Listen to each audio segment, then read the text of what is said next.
Good morning, and a warm welcome to your show, Sunny Mornings San Francisco. I'm your host, Melissa, and it's Tuesday, August 4th. You'll be interested to know. 82 years ago, today in 1944, a young diarist, Anne Frank, began sharing her personal reflections while hidden, producing a vivid account of hope and resilience. That diary later became an international symbol of human dignity and education about intolerance, inspiring readers and shaping how future generations remember those lost. So now you know. And now, it's time for the Surf Report. Wednesday at Ocean Beach. This morning it's looking choppy with waves around 2 to 3 feet. Conditions will stay about the same through the day, with wave heights holding at 2+ feet. Winds are currently onshore at 7 miles per hour, increasing to onshore at 15 miles per hour by late afternoon. Best time to ride is at 9 a.m. with a 2-foot low tide, when the west-northwest swell is 2.5 feet at 8 seconds, and the onshore wind is 7 miles per hour. The first low tide on Wednesday will be 2 feet at 10:15 a.m., followed by a 6-foot high tide at 5. The nearshore buoy in San Francisco Bar reads 60 degrees for the water temperature. Thursday offers fair conditions with waves at 2 feet and light winds from the west. Friday sees a slight drop to 1 to 2 feet, maintaining fair conditions early but becoming choppy later. Saturday brings a steady increase in swell, reaching 2 to 3+ feet, though conditions remain choppy throughout the day. This morning, there's a slight chance of drizzle, and it feels like 60 degrees, with 8 mile per hour wind. The sunset will take place at 8:14, and it will rise again tomorrow at 6:18. It looks like we're in for some mostly cloudy skies today, with a high around 60 and a mild breeze. Tonight, expect continued mostly cloudy conditions, with a low of 56 and light winds picking up a bit. Looking ahead in the weather. Thursday and Friday will be partly sunny with highs near 64 and a light west-southwest wind of 5 to 9 miles per hour. Saturday and Sunday warm slightly to near 66 with mostly to partly sunny skies and nights in the high 50s, around 57 to 58. Bonjour, food enthusiasts. This podcast is brought to you by Versailles Cafe and Pastries in Encinitas. Nestled on El Camino Real South, just north of Encinitas Boulevard, this cafe is a haven for culinary delights. Indulge in their amazing Eggs Benedict or their gluten-free crepes. You can grab a panini for lunch or just breeze on through to get your morning coffee. They are open every day from 8 to 5. So stop on by and don't forget to tell them Sunny Morning sent you. In local news, smoke from dozens of wildfires burning in the Pacific Northwest is set to impact the Bay Area starting late Tuesday. Residents can expect hazy skies and a possible unpleasant smell as smoke moves southward into the area. The Bay Area Air District has issued an advisory indicating that air quality may become unhealthy at times on Tuesday and Wednesday. With 35 active wildfires in Oregon and 17 in Washington, including major fires around Spokane, conditions can change rapidly. Residents are advised to keep windows closed and limit outdoor activities if air quality declines.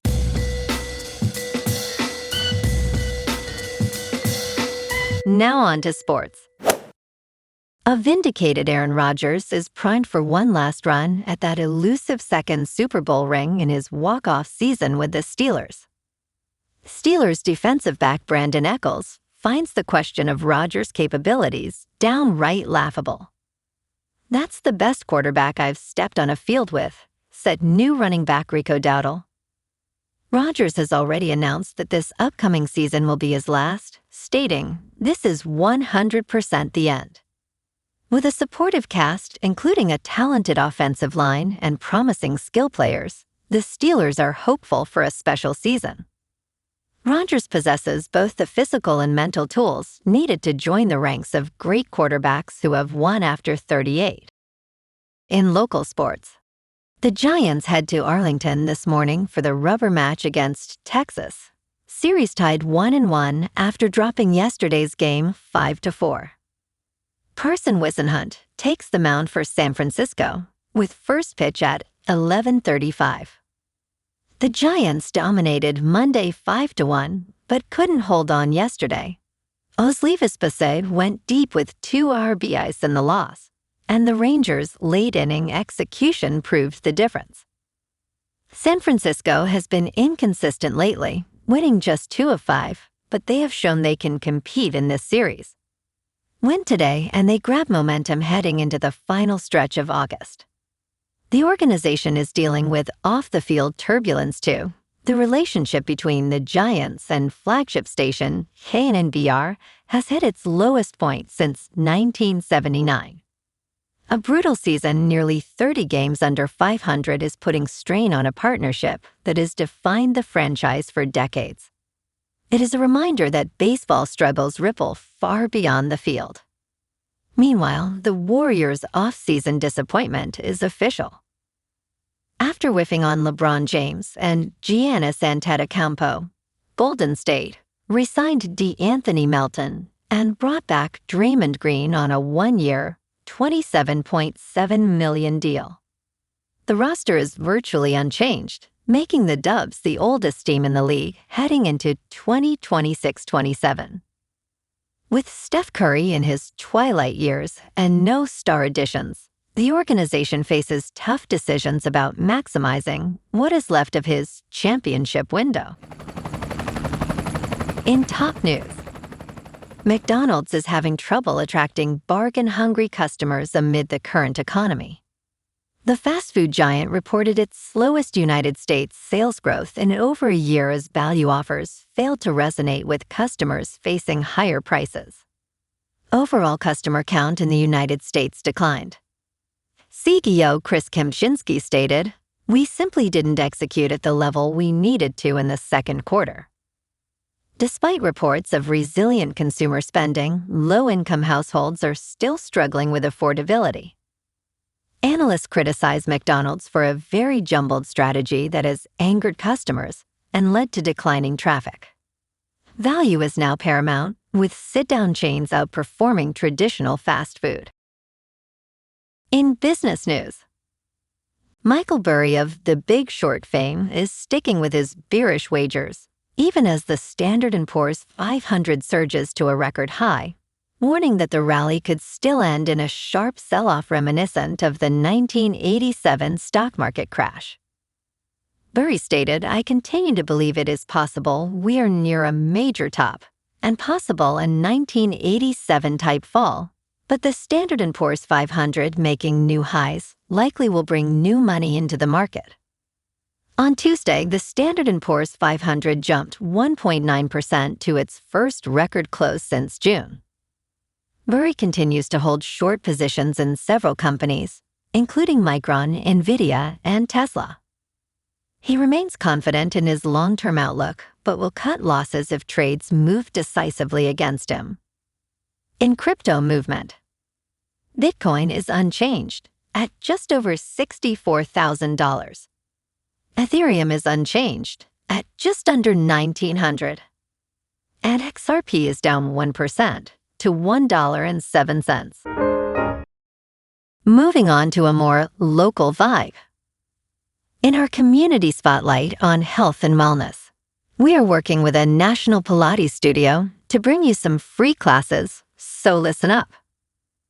Check out Club Pilates, with several locations in the San Diego area. Pilates presents a comprehensive wellness approach, cultivating strength, reducing tension, and elevating mental well-being. Scientific research affirms its benefits.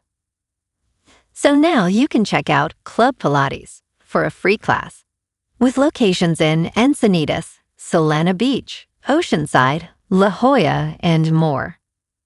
Just be sure to tell them Sunny Morning sent you by. And now, back to the show. Let's talk tech. Pavel Durov, the CEO of Telegram, claims a takedown extortionist was responsible for the app's brief removal from the App Store. He stated that a malicious actor edited an old message in an active group chat to display AI-modified illegal content that would not be reported by group members. Durov alleged this created an opportunity for extortion, as the actor would use automated accounts to report their own post to Apple unless paid.